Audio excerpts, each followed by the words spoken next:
אנחנו קוראים בספר זוהר לעם, בראשית א', מאמר רקיע המבדיל והמחבר, סעיף 365. ניתן להוריד את הספר באתר קבלה לעם, kab.co.il. כמו כן ניתן גם לשאול שאלות באתר ושאלות נבחרות, תישאלנה במהלך השיעור. טוב, כל הבקשות, שאלות, תשוקות, רצונות, על כל מה ששייך לתיקון האדם, תיקון הנשמה, אנחנו יכולים להביא לקריאת ספר הזוהר. אחרי שמביאים כל אחד ואחד, אנחנו צריכים לחבר את זה יחד, כתפילת רבים, שזה יהיה מהלב אחד. ואז הבקשה שלנו היא תשפיע על אור עליון לפי חוק השתוות הצורה, כי אנחנו אחד כנגד אחד, אחד מקבל אחד, ונוכל לקבל אז תשובה מלמעלה, מתכונת ההשפעה שאנחנו מעריכים אותה שהיא למעלה, מתכונת הקבלה שלנו, וגם כן נוכל להתמלות בתכונת ההשפעה, באור שמתקן אותנו, ואפילו ברצון לקבל שלנו, יתגלה נטייה להשתמש בו כדי להשפיע. חיבור, בירור, למען מה? להשיג תכונת ההשפעה, ובייחוד הזה נקבל את השינוי.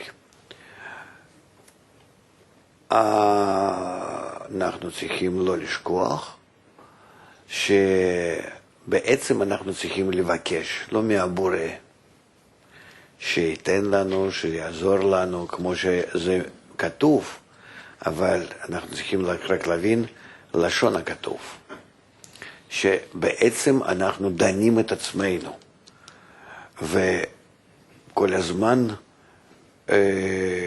מודדים עד כמה שהחיסרון שלנו הוא יהיה בהתאם להשפעה.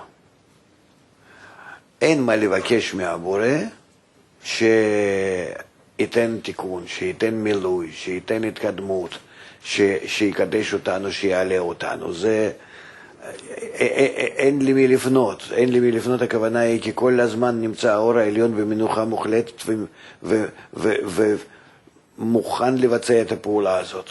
אלה הבעיה היא בנו איך להגיע למשהו הדומה לזה, למה שהוא רוצה לעשות, ואז זה יקרה. זאת אומרת, כל פעם העבודה שלנו היא ברצון שלנו, אמנם שאנחנו כביכול מתפללים אליו. להתפלל אליו זה נקרא לסדר את עצמנו בהתאם אליו. אז נחשוב על זה קצת בזמן הקריאה. בבקשה. סעיף 365, מאמר רקיע המבדיל והמחבר. ויאמר אלוקים יהי רקיע בתוך המים, ויהי מבדיל בין מים למים. 7 רקיעים הם למעלה, שהוא הפרסה שבמקום הפה דאריך אנפין, המוציא הבינה מחוץ לראשו, וכולם עומדים בקדושה עליונה דראש אריך אנפין. והשם אלוקים הקדוש בהם משתכלל, שמחזיר אותיות אלה למי, ונשלם השם אלוקים. ורקיע זה שכתוב כאן, הוא עומד באמצע המים, בחזה דאריך אנפין, החוצץ בין חגת דאריך אנפין שלמעלה מחזה, ובין נהי דאריך אנפין שלמטה מחזה. על האריך אנפין מתלבשים הבאים עד האצילות שמהם כבר אנחנו ניזונים. והאריך אנפין בעצמו הוא מקור של כל האור, אין סוף. עד האריך אנפין דאצילות, כל מה שאנחנו מדברים שם, אדם קדמון, 5 פרצופים שלו, ועתיק, ובכלל עולם הניקודים שהיה ונשבר, כל זה מערכת שהיא מסדרת רק סדר אורות וכלים. היא לא מקטינה, לא מחלישה, היא לא עושה שום דבר. רק אור אינסוף זה אי אפשר לקלוט אותו. כי הנברא הוא מסודר לפי דרגות האביות, הכלים ומסכים, ולכן האור צריך להיות גם כן מדורג לפי איך שמדורג הנברא, הנשמה שלו. ולכן עד האריכמפין, כל מה שנעשה מאינסוף עד האריכמפין דאצילות, זה רק דירוג של האורות וכלים, שעכשיו הם נמצאים ככה אבזון נרנחי. ולפי מה שאתה רוצה תקבל. ומהאריכמפין מתחיל להיות כבר יחס לתחתון. עד כמה שתחתון יכול להתאים את עצמו, בבקשה, באריכמפין הכל מוכן בהתאם לזה. ביאור הדברים. רקיע פירושו פרסה, הסיום דצמצום ב', המוציא בינה וזון של כל מדרגה מחוץ למדרגה, ובעת גדלות חוזר לסיום דצמצום א' ומחזיר הבינה וזון למדרגה. יש בית רקיעים כוללים באצילות. א', הרקיע העליון שבפה דאריך אנפין, המוציא אבא ואמא מראש לחגת עד החזה. ב', הרקיע האמצעי העומד בחזה דאריך אנפין, המוציא אישסות מראש לחזה דאריך אנפין עד לטבורו.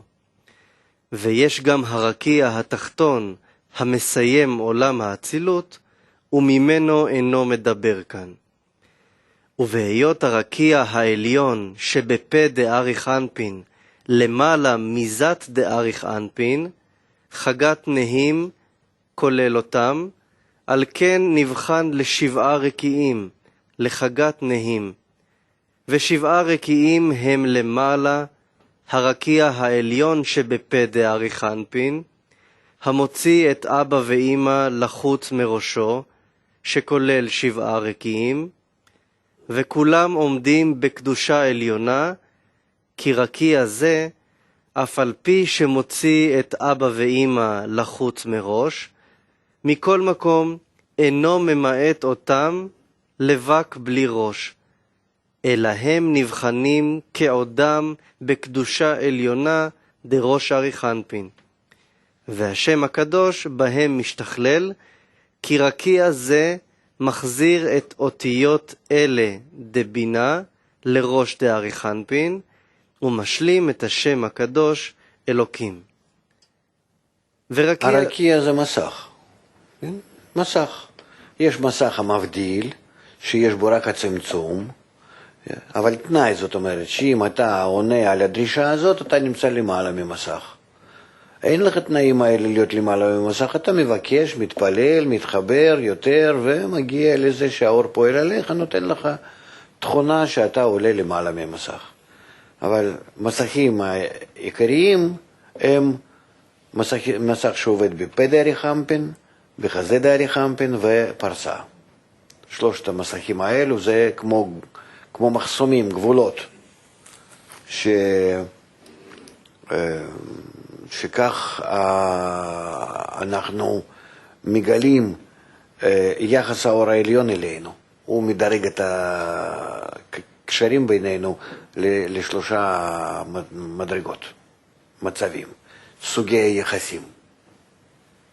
אתה קרוב עד כאן, אתה יכול להיות עוד יותר קרוב, אתה יכול להיות ועד כדי כך שאין הבדל בינינו. כן. ורקיע זה שבכתוב יהי רקיע בתוך המים, הוא עומד באמצע המים. רקיע זה אינו רקיע העליון, אלא רקיע האמצעי, העומד באמצע זת דאריך אנפין בחזה שלו, המוציא את אישסות מראש דאריך אנפין למקום שמחזה עד הטבור דאריך אנפין. ששם עומד אישסות. אני אצייר גם כן, אתה תקרא. הרקיע הזה, הרקיע העליון שבפה דראש אריך אנפין, עומד על חיות אחרות ומבדיל בין מים עליונים לתחתונים. כי יש בית מיני חיות. א', חגת, חיות גדולות, ב', נהי, חיות קטנות. הרקיע העליון עומד על החיות הגדולות, כי עומד בפה דאריך אנפין שלמעלה מחגת. אבל הרקיע האמצעי עומד על החיות הקטנות, נהי, שהרי עומד בחזה שלמטה מחגת ולמעלה מנהי.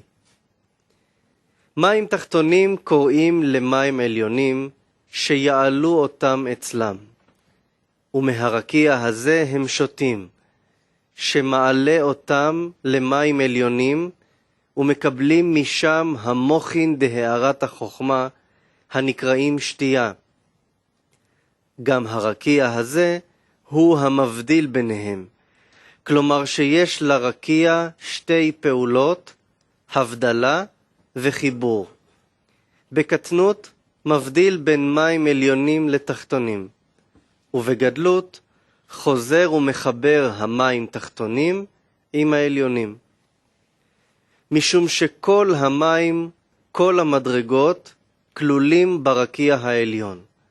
כי יש ג' רקיעים, הסיומים החדשים, מכוח צמצום ב', הנקראים פרסאות, העליון בפה דאריך אנפין, האמצעי בחזה דאריך אנפין, התחתון בסיום האצילות.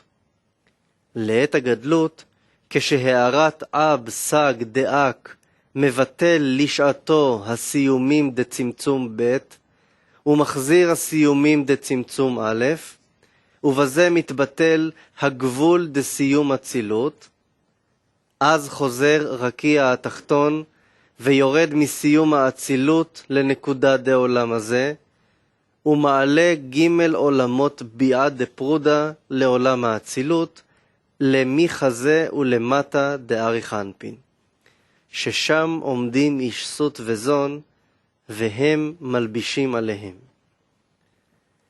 ואחר זה יורד הרקיע האמצעי מחזה דאריך אנפין לסיום האצילות, ומעלה את האיש סות והזון, שעליהם מלבישים ג' עולמות ביאה. לאבא ואמא דאצילות, כי הגבול שבחזה כבר מתבטל, ומלבישים כולם על אבא ואמא. ולבסוף יורד הרקיע העליון שבפה אריך אנפין לחזה, ומתבטל הגבול שבין הראש דאריך אנפין לחגת שלו, ששם אבא ואמא, שעליהם מלבישים איש סות וזון, ועליהם ג' עולמות ביאה. ונמצאים עולים כולם לראש אריך אנפין, ומקבלים שם אור החוכמה. הרי שהרקיע העליון כולל לכל המדרגות של אביה, אבא ואמא, ואיש סות, וזון דאצילות, וג' עולמות ביאה. ובעת שיורד מפה דאריך אנפין לחזה, הוא מעלה כל המדרגות לראש דאריך אנפין, ולכן נאמר, משום שכל המים כלולים ברקיע העליון, שכל המדרגות דאביה כלולים בו, ואחר שהשפיע המוחין לחיות עליונות, חגת, מוריד אותם לחיות שמחזה ולמטה, חיות קטנות, והם שואבים משם המוחין דהארת חוכמה. שאיבה מורה על קבלת המוחין דהארת חוכמה.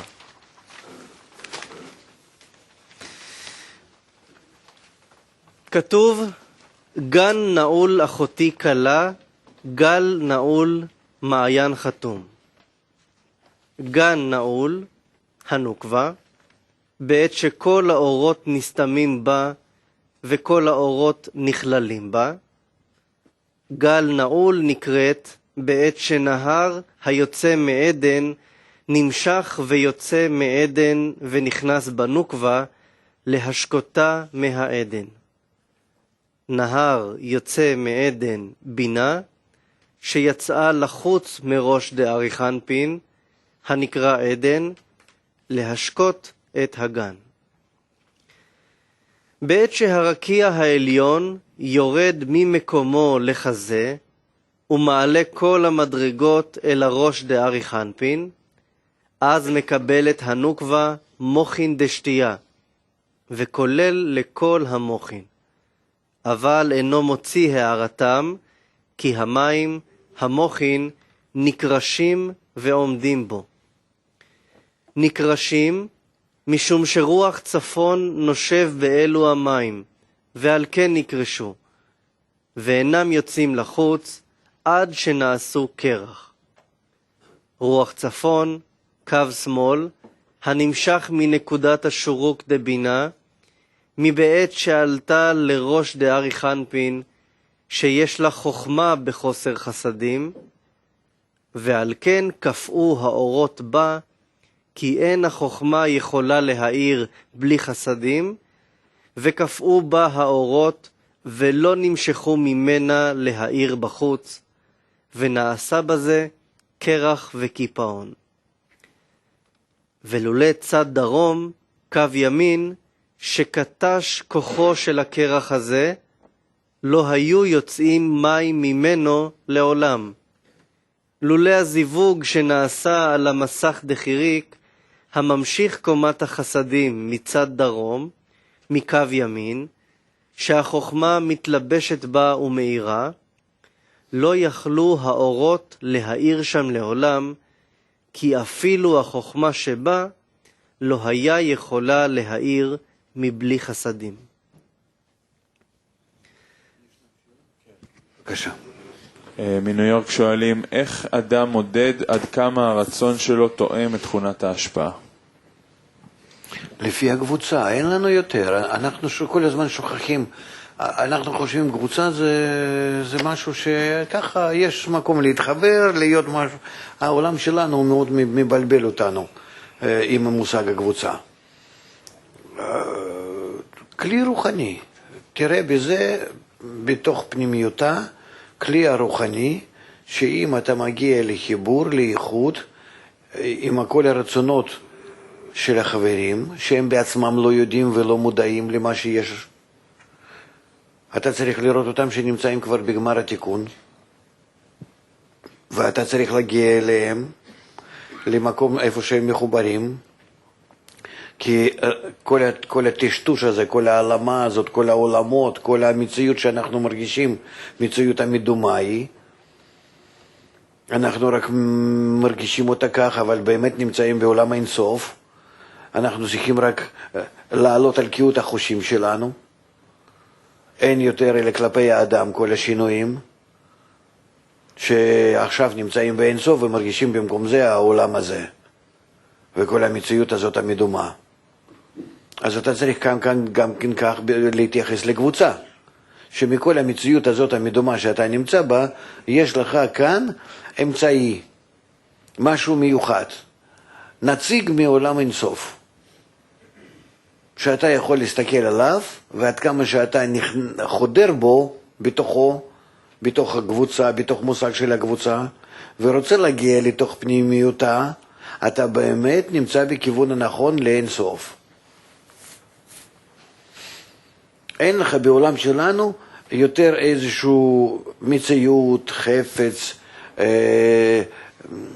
איזה מובן, מוגדר משהו, חוץ ממושג הקבוצה. שדרך המושג הזה אתה ממש מגיע למרכז של כל המציאות. איפה שאתה ממש נמצא בדבקות עם האור. אז לא לשכוח על זה.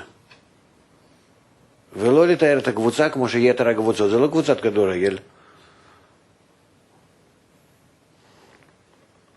יש בזה אחרי הפרצופים חומריים, מושג הרוחני שאליו אנחנו צריכים להידבק. וכל הזמן יותר ויותר. ואז איכשהו אתה נמצא בדרך. אז אתה יכול למדוד. אתה שואל שם על מדידות.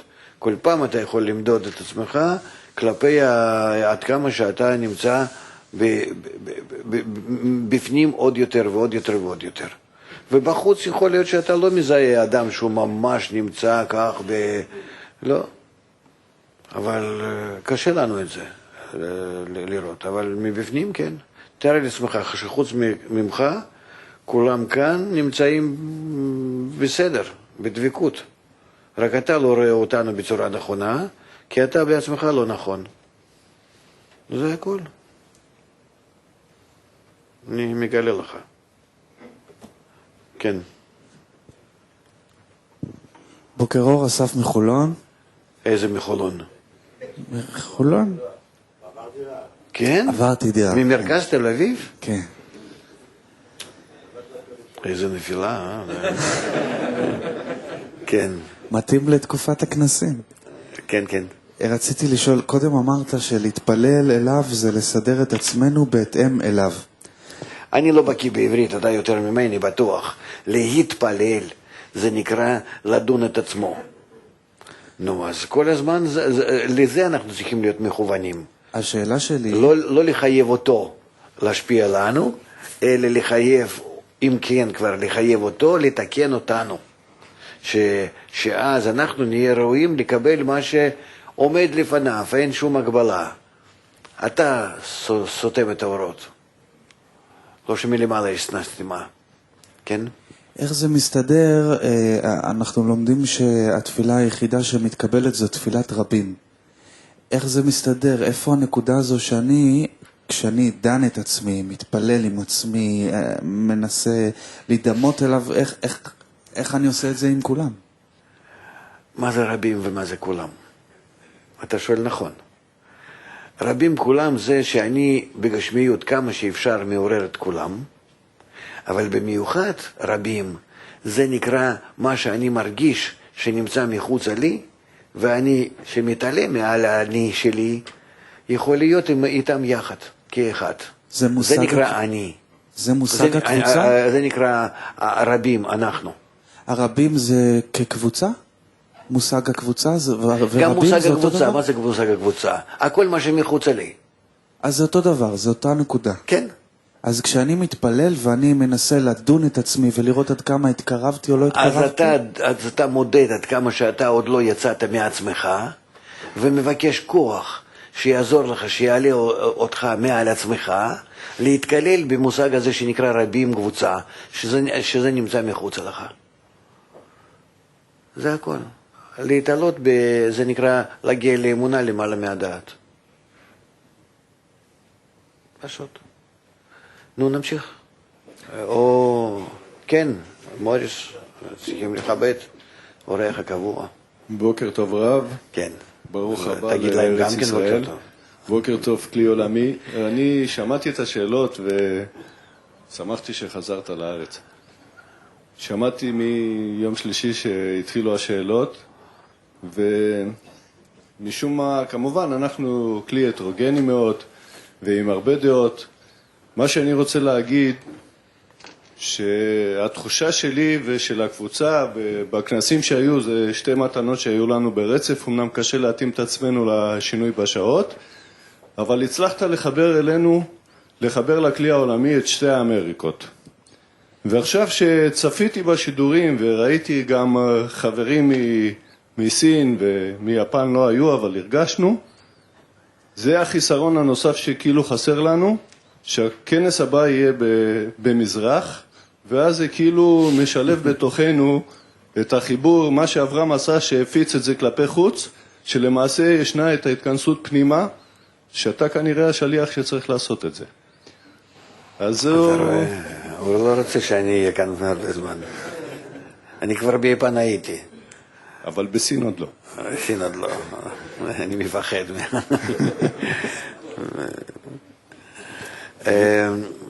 תראה, ברגע שאני מסכים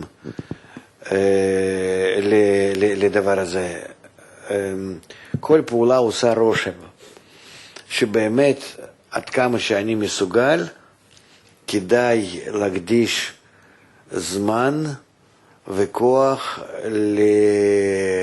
לכנסים בכל מיני מקומות. זה נכון. זה נותן שורש באותו מקום איפה שהם מתכנסים, שלשם מחוברים אז כל היתר קבוצות שבעולם באותו זמן, וזה מאוד חשוב. זה מאוד חשוב. ממש צריכים לחשוב איפה אנחנו עוד יכולים, איפה כדאי לנו, איפה מועיל ביותר עוד לעשות כנסים ושם לעשות, כן. לא לדפוק כל פעם במקום אחד וזהו. עד כדי כך טוב, לא נוותר על כנס בארץ גדול שזה כלל ארצי, או לעשות אותו, אולי אותו באיזושהי צורה אחרת, בהתאם למה שאנחנו עכשיו משתדלים. יכול להיות שלזה צריכה להיות גם כן אווירה אחרת, במה אחרת, זאת אומרת, מקום וכן הלאה. אבל צריכים, אתה צודק. אתה צודק. אני הרגשתי שאחרי שעושים כנס באיזה מקום, הוא נעשה שונה.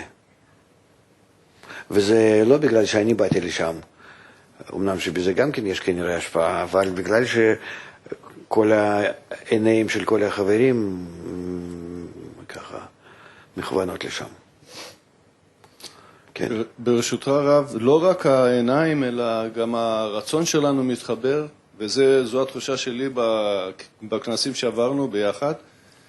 הרצון שלנו מתחבר והופך אותנו באמת לכלי אחד. נכון שיש הרבה דיבורים והרבה גוונים בתוך אותו הכלי, כי זה כלי אחד גדול ענק, אבל גם מעבר לזה, ולגבי התחושות לגבי הקבוצה בפתח תקווה שהיא קבוצה חזקה והחבר'ה משקיעים, אני אף פעם לא מפסיק להתפעל מההשקעה שלהם פה שאני מגיע לפה, אבל לגבי התחושה שראיתי שזו חצי קבוצה, שמחתי מאוד כי החצי השני יצאו החוצה והגיעו אלינו למרכזים והגיעו לכל המקומות בעולם, וזה באמת נתן תחושה של כלי חזק, ואני לא חושב שפתח תקווה צריכה חיזוק, כמו שלמעשה צריכה פשוט לראות שהם חלק מהכלי הגדול, והיו צריכים לצאת לתהליך הזה הרבה לפני זה.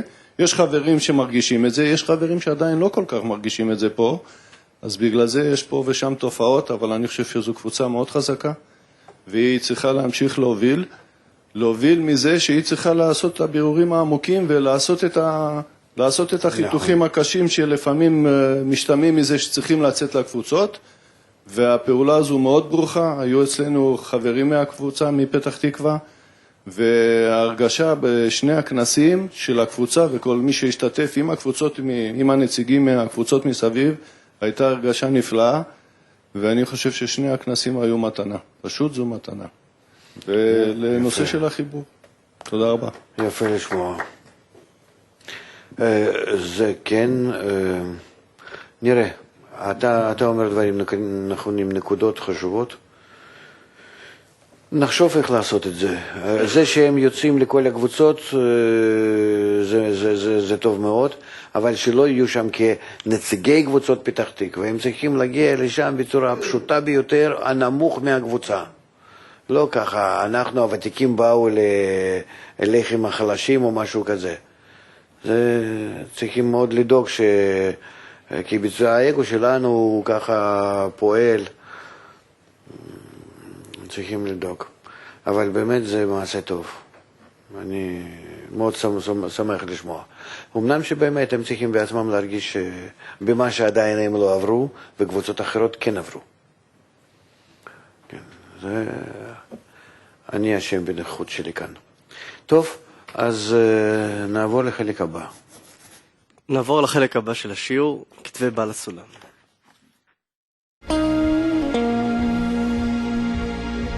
Thank you.